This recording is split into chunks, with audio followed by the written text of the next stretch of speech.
Saya pernah berpikir bahwa keluarga adalah tempat teraman di dunia ini, sampai malam itu tiba dan menghancurkan segalanya. Piring spaghetti yang baru saja disajikan ayah terbang melintasi ruang makan, saus tomatnya berceceran seperti darah di dinding putih rumah kami di pinggiran Jakarta.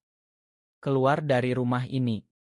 Kamu bukan anakku lagi, teriak ayah dengan suara menggelegar, wajahnya merah padam, urat lehernya menonjol. Saya hanya berdiri di sana, tubuh gemetar, air mata mengalir tanpa suara, sementara ibu menangis terseduh di sudut, tak berani campur tangan. Semuanya bermula dari pesan tak sengaja yang ayah baca di ponsel saya. Pesan dari Rea, teman kuliah yang sudah menjadi lebih dari itu bagi saya. Aku rindu pelukmu malam ini, begitu tulisnya, dan ayah kebetulan melihatnya saat saya mandi. Saya ingat betapa hati saya berdegup kencang saat keluar dari kamar mandi dan melihat ayah memegang ponsel saya, matanya membelalak penuh amarah. "Apa ini, Ardi? Kamu? Kamu gay?" tanyanya dengan suara bergetar, seolah kata itu adalah kutukan terburuk. Saya tak bisa berbohong lagi. Sudah terlalu lama saya menyembunyikan ini, menyembunyikan rasa yang tumbuh perlahan sejak bertemu Rea di kampus. Rea, dengan senyumnya yang hangat, mata hitamnya yang dalam, dan cara dia mendengarkan cerita saya tanpa menghakimi. Kami bertemu di kelas sastra Indonesia, membahas puisi-puisi Chairil Anwar yang penuh pemberontakan.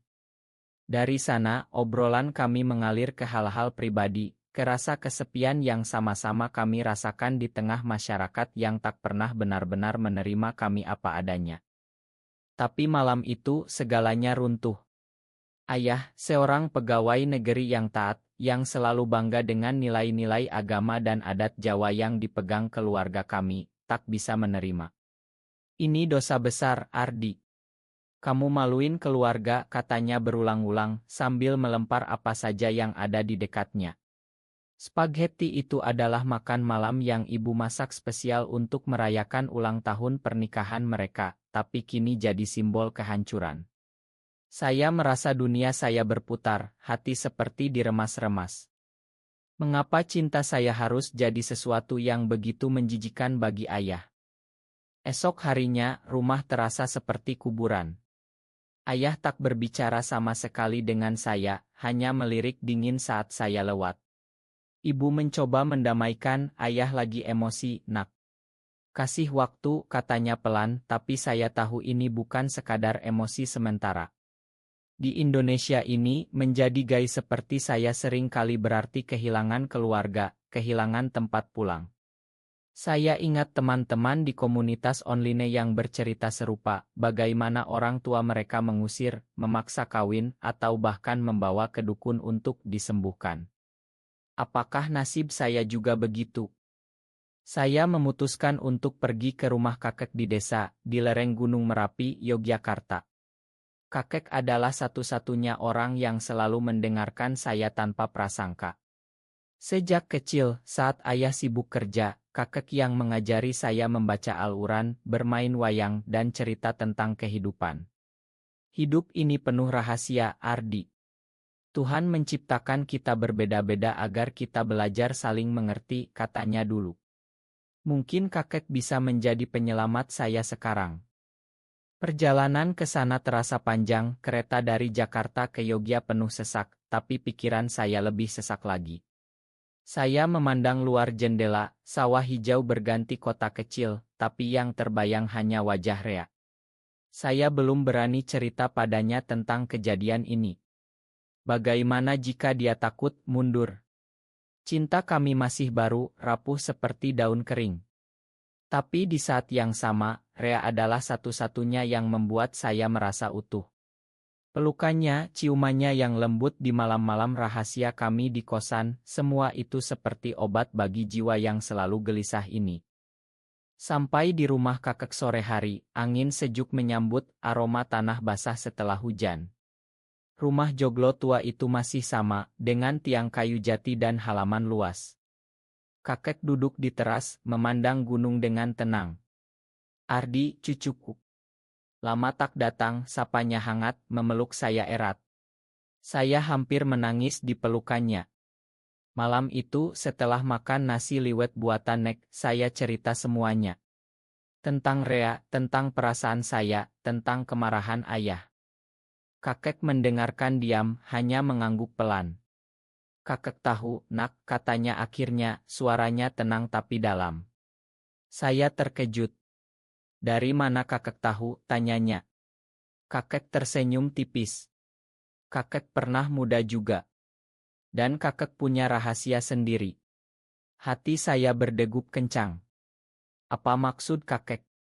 Rahasia kakek itu seperti bom yang meledak pelan di hati saya.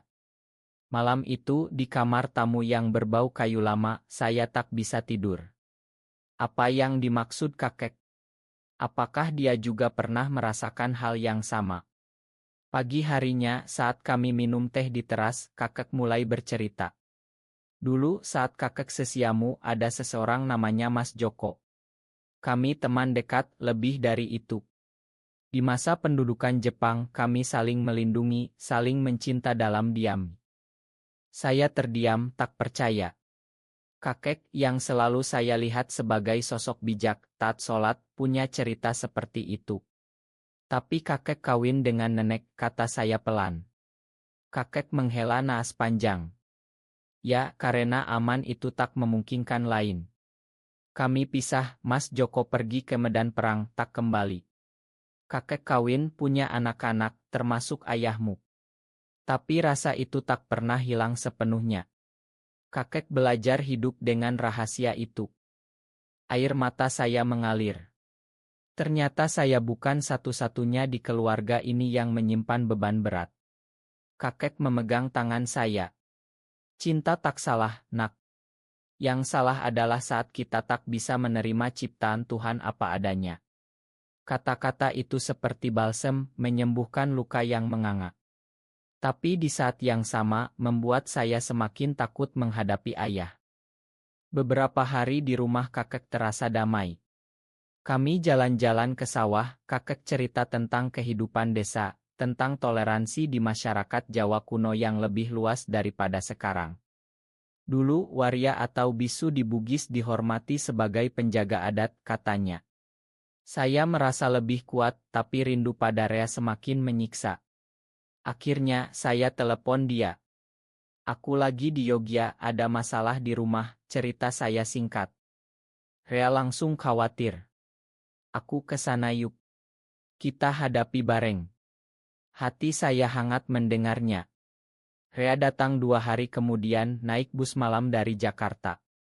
Saat dia tiba, pelukannya di stasiun membuat saya hampir menangis lagi. Kakek menyambut Rea dengan ramah, seperti menyambut menantu. Anak muda yang baik, katanya sambil tersenyum. Rea malu-malu, tapi senang. Kami bertiga sering ngobrol malam-malam. Rea cerita tentang keluarganya yang lebih terbuka, ayahnya yang tahu dan menerima meski awalnya sulit. Pelan-pelan, Mas. Yang penting kita sabar, katanya pada saya. Tapi dalam hati, saya tahu badai belum selesai. Ayah pasti marah kalau tahu saya masih bersama Rea. Suatu sore, telepon dari ibu. Ayah mau ke Yogyakarta, Nak.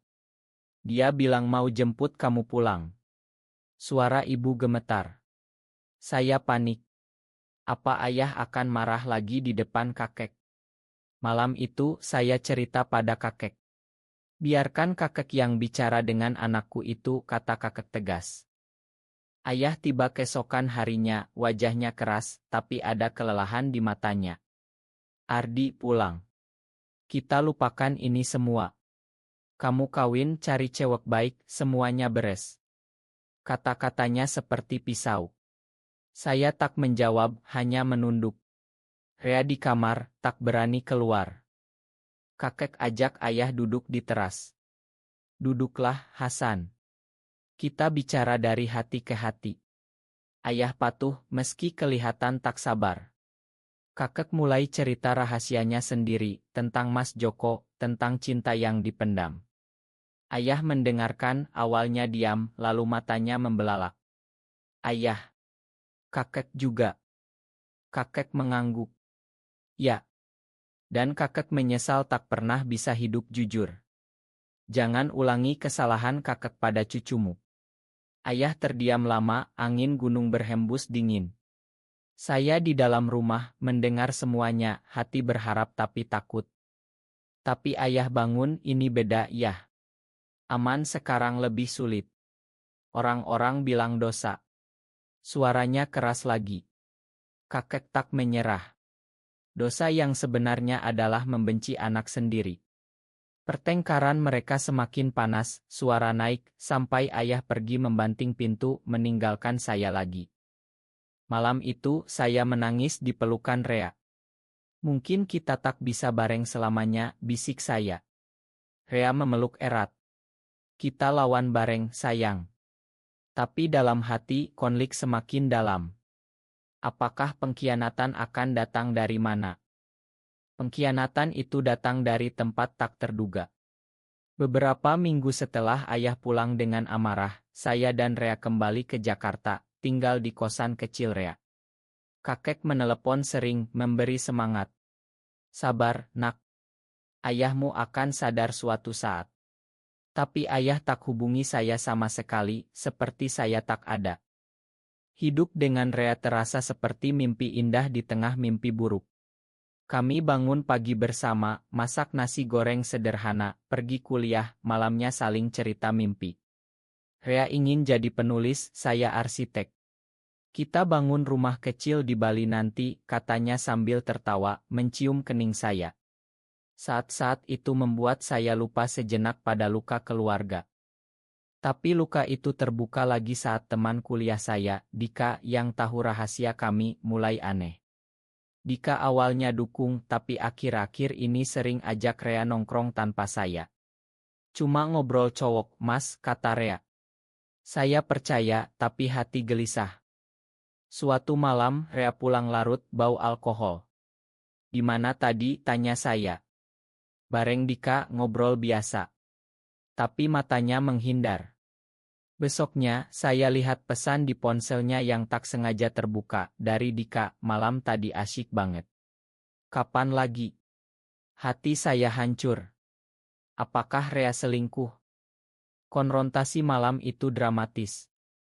Kamu bohongi aku, teriak saya, air mata mengalir. Rea panik, bukan gitu Ardi. Aku lagi bingung aja. Keluargamu tolak, aku takut kita tak bisa lama. Ternyata Dika manatkan keraguan Rea, rayu dia saat mabuk. Rea akui cium Dika, tapi tak lebih. Aku cinta kamu, tapi aku takut, katanya menangis. Saya pergi malam itu, tak tahu kemana. Hati seperti direbus hidup-hidup. Pengkhianatan dari orang yang paling saya cinta, di saat saya paling lemah. Saya telepon kakek, cerita semuanya terseduh. Pulanglah ke sini, nak. Kakek tunggu. Kembali ke Yogyakarta, kakek peluk saya lama. Cinta memang sakit, tapi juga yang menyembuhkan. Kami sering duduk diam, memandang Merapi yang tenang. Kakek cerita lebih dalam tentang Mas Joko, bagaimana pengkhianatan aman perang memisahkan mereka. Tapi kakek belajar, makan diri sendiri dulu. Rea telepon berkali-kali, minta maaf, tapi saya tak angkat. Bingung, marah, rindu bercampur. Apakah ini akhir? Di desa saya bantu kakek di sawah, rasanya damai, tapi malam selalu gelisah. Ibu telepon, ayah sakit, nak. Dia sering murung sejak ke Yogyakarta. Hati saya terbelah. Ayah sakit. Mungkin karena stres. Saya putuskan pulang ke Jakarta sendirian, tinggalkan Rea yang masih memohon. Di rumah, ayah kurus, batuk-batuk. Ayah, panggil saya pelan. Dia lirik saya, matanya basah, tapi tak bicara. Malam itu, ayah demam tinggi. Ibu panik, bawa ke rumah sakit.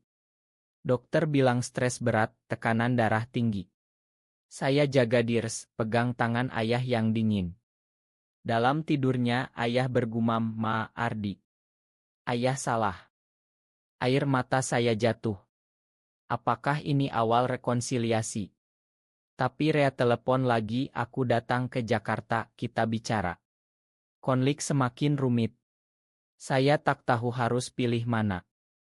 Di rumah sakit, malam-malam terasa abadi. Ayah sadar pelan-pelan tapi masih lemah.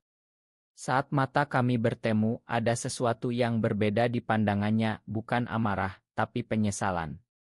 Ardi, duduk sini, katanya suara parau. Saya patuh, hati berdegup. Ayah salah besar. Sejak kakek cerita, ayah mikir terus. Ayah takut kehilangan kamu, tapi malah dorong kamu pergi. Kata-katanya seperti air hujan di padang gersang. Saya menangis, pegang tangannya. Ayah, aku juga salah tak cerita dari dulu. Ayah cerita setelah dari Yogya, dia sering mimpi tentang masa kecil saya, tentang janji lindungi anaknya. Di masyarakat ini, dianggap salah, tapi ayah sadar, anak sendiri tak bisa dibenci. Kami pelukan pertama kali sejak kecil. Ibu menangis bahagia di sudut. Tapi Rea datang kers, berdiri di pintu ragu. Ayah lihat dia, diam lama. Itu temanmu, tanya ayah. Saya angguk, takut. Ayah panggil Rea masuk. Maya, nak. Ayah dulu kasar. Rea terkejut, mata berkaca. Obrolan mereka pelan, ayah tanya tentang Rea, keluarganya. Rea cerita jujur tentang cinta kami. Ayah dengar tanpa marah. Yang penting kalian bahagia, saling jaga, katanya akhirnya. Saya tak percaya. Apakah ini nyata?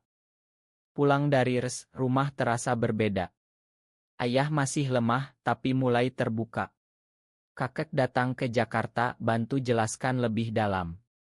Hasan, ingat rahasia kakek. Jangan biarkan penyesalan menumpuk.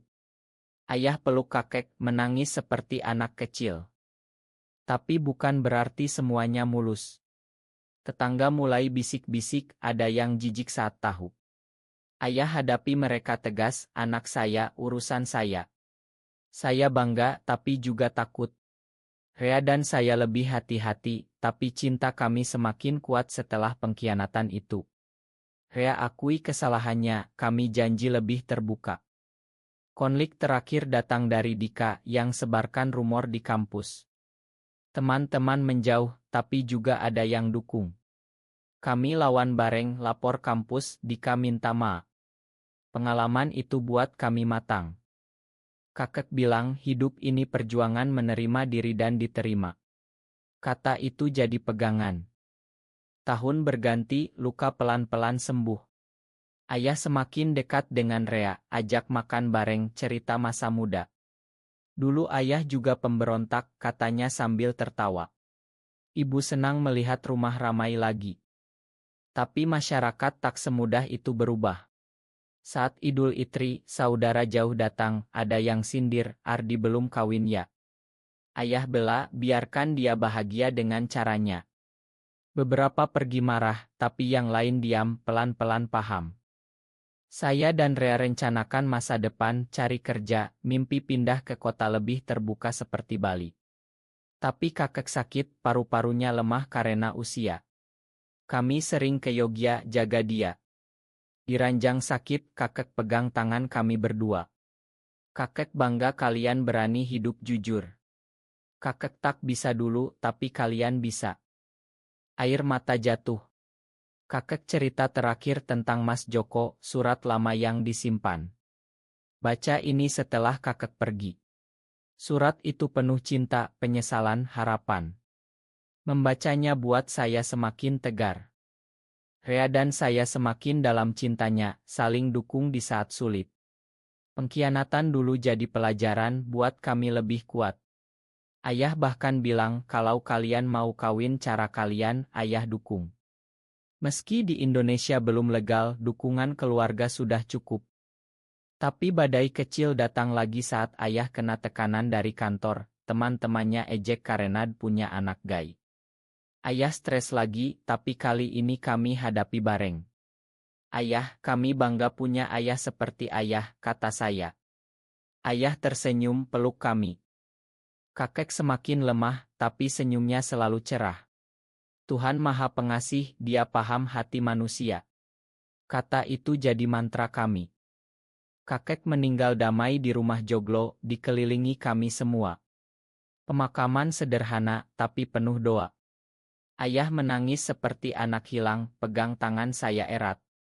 Kakek ajarkan ayah banyak, katanya.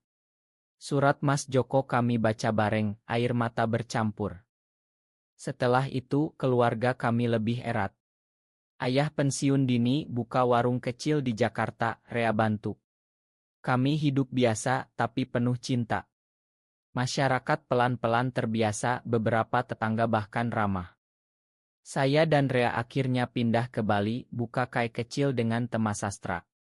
Ayah dan ibu sering datang, nikmati pantai. Kalian bahagia, itu cukup, kata ayah. Cinta kami tak sempurna, penuh konflik, pengkhianatan kecil, tapi kami belajar terima. Di Indonesia yang masih berjuang dengan toleransi, cerita kami jadi harapan kecil. Bahwa keluarga bisa berubah, cinta bisa menang. Saya pernah keluarga hancur karena saya gay, tapi kakek lakukan hal tak terduga, buka hati ayah dengan rahasianya sendiri. Kini kami hidup dengan damai, penuh pengertian. Cinta ternyata lebih kuat dari prasangka.